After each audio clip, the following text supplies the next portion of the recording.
the game from game 1. That's true, that's true. There's a Turizla. Long-term storytelling. Rockhard just forecasted this, and this is a lineup. Accepted my fate. Welcome to Mobile Legends. The game number 2 here in this series, best of 5. And like you guys just heard, if Blacklist International takes this lineup to another W, then they're match point already against FCAP. So we'll see. I mean, I agree with what the guys were saying over on the panel too. You know, FCAP, hold on. Ogwen though, okay. He's going to out-sustain that. Anyway, just the usual pokes between the two laners, but another Lantern Flare. And it's going to be a battle between Perks and Ogwen, and they decided to disengage. It's not going to be worth it though, as Few goes in.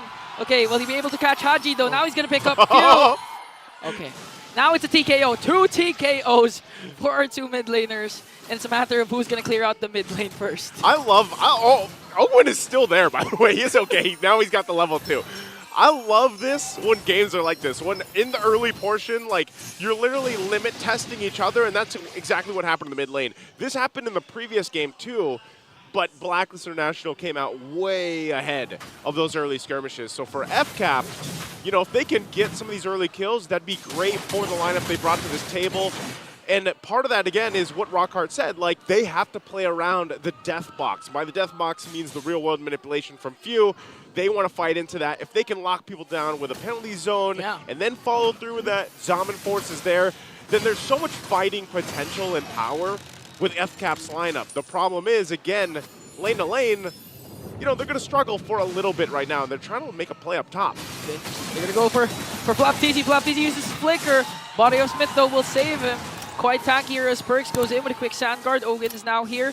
Okay, so no casualties yet so far. So in terms of team fights, yeah, I do agree. You can expect Falcons APBREN to really dominate. They have a lot of engage and for counter engages. But for Blacklist, in terms of rotation, you can expect them to be fast and go for those isolated pickoffs, especially with the kit that they have from Lord JM and Perks. And of course, you can expect Blacklist to really go for early game contention, like what Haji is doing again with Few, because of the presence of the Khalid that we know in the first 5 minutes will be a menace in the opposing team's jungle, and MP the King again will secure an uncontested turtle. All right, Blacklist getting the objective, and this is one of the hard parts about dealing with a Jushin across from you. You see how much zoning potential, even early on, that's already there. Yeah, especially in the hands of Haji. Oh no. Perks just giving some information. He's got that. Ogwen will keep him at bay, locking him down, of course. Waiting for that level 4 too. Once, you know, the problem before that first turtle take was the fact that just FCAP didn't have the ultimates that they were looking for. They weren't level 4, but they might look to fight for this. Okay, speaking of fight, Flaptizi goes after 3 with a raging sandstorm counter attack coming in from Blacklist. There, real manipulation coming in from Few as they bring down MP the King. Now Kyle TZ wants to go for more, going right after Lord JM as he flickers out and saves himself. 1 casualty only for Blacklist. Good shot there from Kyle TZ with the Queller. Able to get a kill. That's what he needed too. Again, this is part of the whole game plan when you have a Suyo on your lineup. You need to be able to kind of control the early game, right? He's one of those scaling up and very momentum-based assassins in the jungle, and he's got to do that. He's only got the Fury Hammer right now, so still working on his first item. There's the Hunter Strike, so he does lock that in. So this could help, of course, because he's going to be looking to set the pace, you know, against MP the King. And we see Alpha picked up so much now in the current meta. Ogwen? He's going to get dragged? Lantern Flare, okay. He might be able to out-sustain this, though. But 3 members are trying to burst him down as Haji brings him up once again to feed him to Oheb. And a counterattack from Falcons APBREN up top. This time, they're not going to let Lord JM dominate like what he did during Game 1 as the Game 1 MVP. Yeah, a lot more, you know, just aggressive, I would say, this time around from FCAP, looking for picks if they can, even if they have to trade around the map. You know, and Oheb does lock in a ton of extra gold that he's able to get that first item locked in. So he's got the Holy Crystal now, and that's where also, when you have a Lunox here early on, the power spike is going to be there, and it's definitely a huge threat to the damage department. Yeah, especially in the laning stages of the game, early game. You could expect the Lunox to really be ahead versus a Harith. So right now, Falcons APBREN, they really need to manage the early game potential that Blacklist could give. Whoa, like what they're doing Oheb right now. Kyle TZ has to walk away as Oheb here, dangerously low. There's going to be a turtle clash finally because 5 members are here as OHEB will recall home. It's going to be an outnumbered match for Blacklist. Falcons APBREN still holding on. Flap TC goes in. Plus Ogwen's AOG. They're really targeting Lord JM here. Plus the real world manipulation coming in from view. Lord JM manages to do a final slash counter-attack for Blacklist as they bring down Flap TC. Next man is Ogwen. Lord JM, MP will fall. Perks as well. Haji forced to back away as OHEB is now in the picture. A 4-4-2. Trey goes in and brings down Haji. That fight was so good because there was an initiation from FCAP, there was a response from Blacklist, and you thought they were going to win that team fight, and then all of a sudden FCAP's like, no, I'd win, and they end up winning that team fight. So they get an objective, they get a ton of extra gold through it, and that's a good transition for them now at this point. Falcons APBREN prior to that clash, Kyle TZ targeted OHEB, forcing OHEB to recall. That's why when the clash happened, Blacklist was outnumbered. OHEB wasn't there, even though Lord JM was able to kind of out-sustain the damage of Falcons APBREN to be able to cast the final slash, serving him up to perks for that Raging Sandstorm. They lacked the damage because the Filipino sniper wasn't there. But imagine it would be a different story if OHEB was there. So those are the little things Falcons APBREN continue to do. They're not just thinking about the big picture.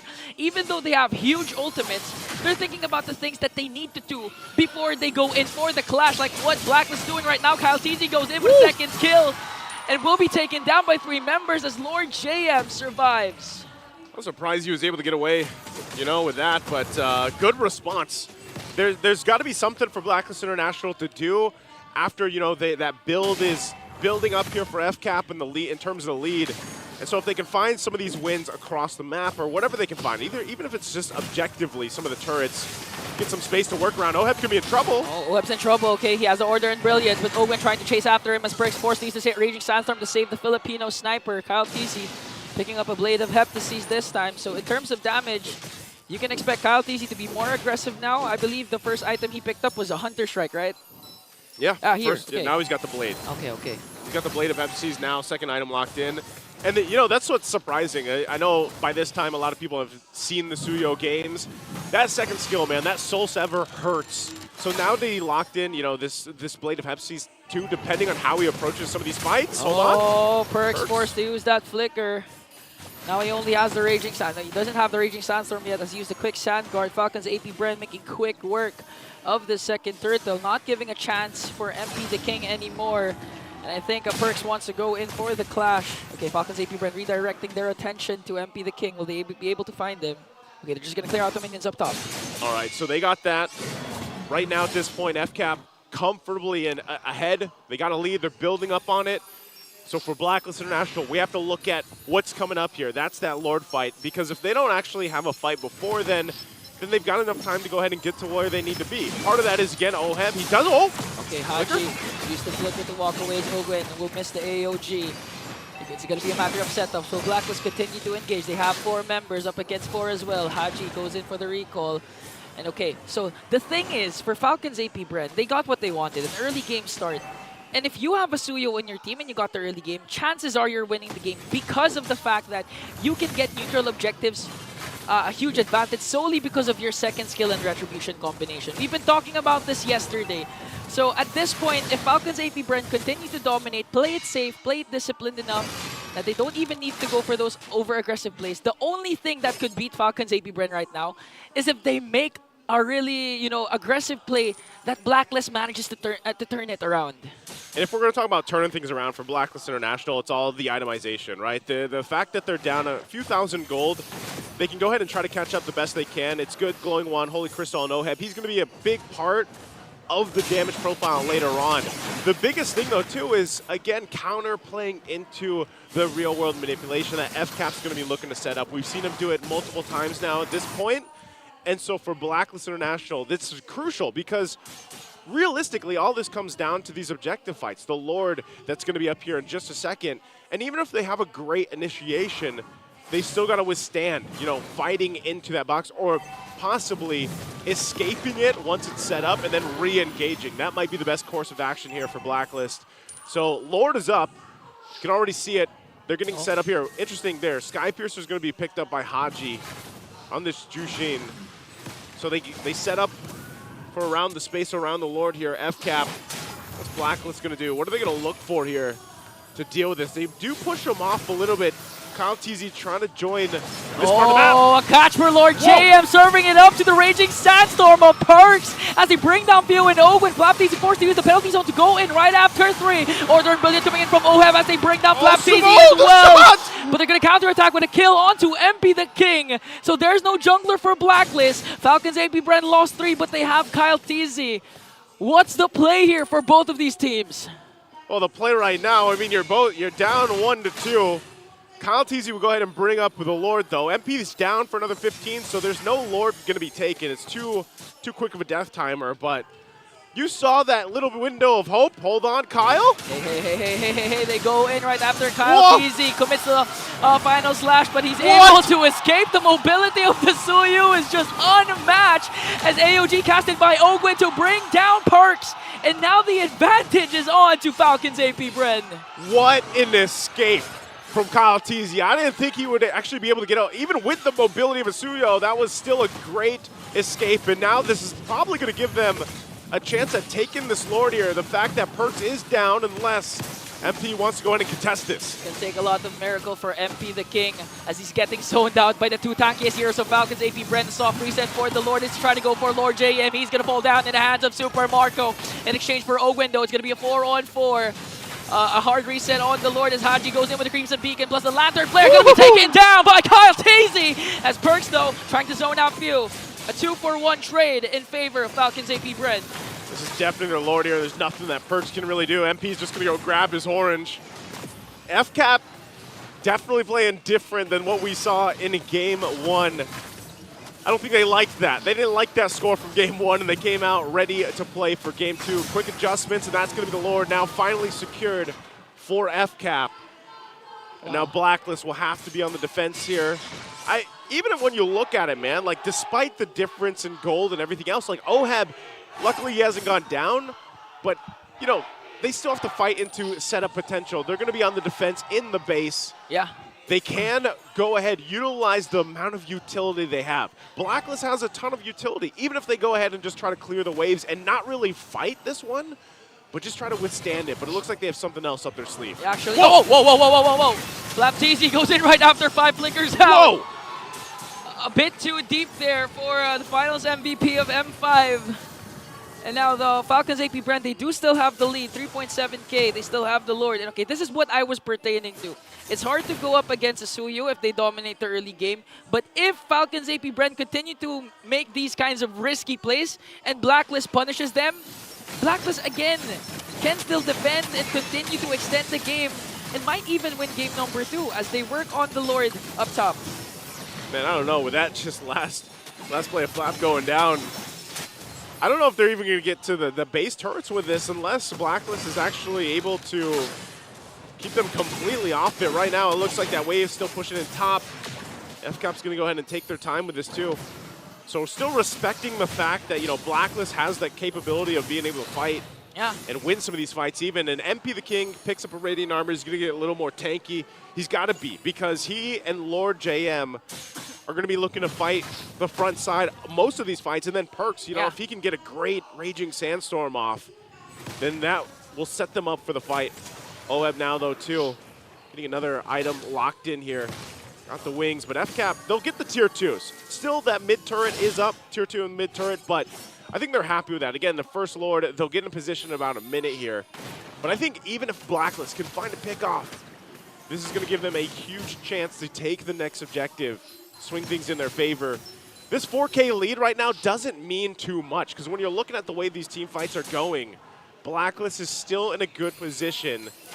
And you're seeing how fast they can actually take someone down from FCAP if they're a little overextended, if they're a little too pressured on this enemy side of the map right now. So even for the purple, you know, they gotta at least put some pressure. Yeah, I do agree with what you mentioned a while ago, that in terms of kit, Blacklist needs to utilize whatever they have. But with Falcons APBREN's lineup, again, they have 3 major ultimates that could be used aggressively in team fights and even for just pickoffs if they wanna, if they manage to find the proper target. Because as the game progresses, these kinds of ultimates becomes more valuable, becomes more vital to your success. And with that case, Falcons APBREN, they do have a lot more kit, a lot more AoE crowd control that could be used, especially when it comes to the Lord dances. So Blacklist right now, they actually are pressured to get the pickoffs, maybe set up by Haji or by Perks or by Lord JM. Because if you're gonna go up against the lineup of Falcons APBREN towards this Lord 5v5, regardless of what happens, you still have the Suyu that has a huge advantage when it comes to the Retribution second skill, again, when securing neutral objectives. Yeah, the Suyo is great, especially in this part of the game, but he does tend to fall off the longer this game goes, and it'll get definitely more difficult for FCAP to go ahead and continue doing what they're doing around, fighting this. But always the advantage is again, the real-world manipulation around the Lord pit. Anytime you come around, we're talking about these objective takes. That's one of the great things about the Eve pick and why teams still like to go for it. So you can see some of these more defensive items being locked in by Blacklist. Haji picking up that brute force, so now they work into this. They're going to look for a setup. And you can see the positioning here. Part of this, again, is Lord JM. If he can get that final slash they're looking for and they get an immediate kill, that'll be huge. There it is already. The seal being used. The clock is ticking for Blacklist. Finds it out. There's a huge slow push ensuing onto the bottom lane. Falcons APBREN can extend this Lord dance and force a reaction from Blacklist, or they can go ahead and try to burst it down. Okay, they're going to make Blacklist react though. Oh. Lord JM goes in with the final slash, connecting onto two plus the Raging Sandstorm. A lot of immortalities being popped here. Flap TC counterattack to the final. A penalty zone. Lord JM, MVP King, Perks goes down. Goodbye. Haji is the only one left. A beautiful initiation by Blacklist, but there you said it. Falcons APBREN, they have a lot of kit to re-engage. They have the economy lead. Haji with the Crimson Beacon out. Will he be able to defend this though? There are a lot of minions up against 4 members. Look at Super Marco pushing with his Salmon Force. They're clearing out the minions. Haji has no more chance to defend this. And we will go to a game number 3 because it's 1-1. FCAP, huge adjustment for game number 1. I want to bring the series 1-1 for now. It's best of 5. They showed up for this one. Big adjustments, good play this time around. Blacklist showed some fight, man. Even in that last fight, they utilized that final slash that I was talking about, but unfortunately,